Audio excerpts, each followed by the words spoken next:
For this homeowner series video on updating your home, I'm talking about the basement space.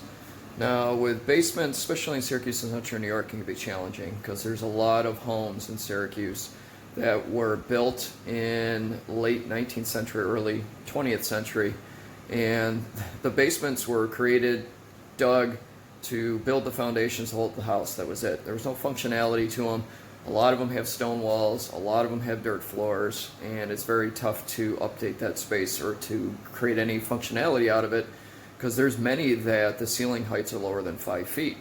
Now if you go later in the 20th century, from the 1930s through the 1970s, you start getting into block walls, maybe some concrete floors, but the ceiling heights are still 6 feet or less.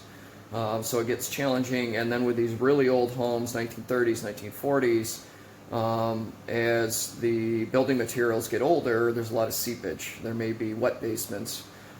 These are things you have to overcome. Now, a lot of times with damp basements, you can dry lock the walls, do some dry lock paint on the walls, and you're able to kind of stop that moisture, create that moisture barrier in order to at least use the basement for appliances or storage.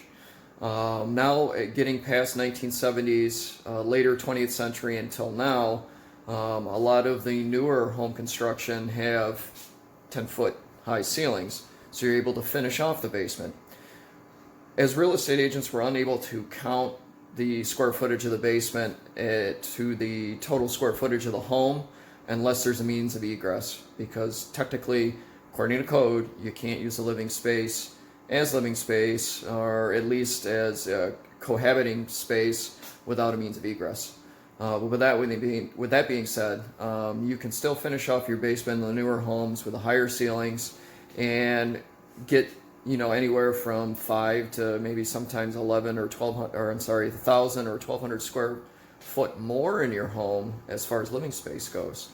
So, and having that square footage or that extra square footage, extra living space, maybe storage space, it adds not monetary value, but personal value, because we can't count the square footage. So it'll add value in a different way, especially if people are looking for more than one living room space or more storage space in their home.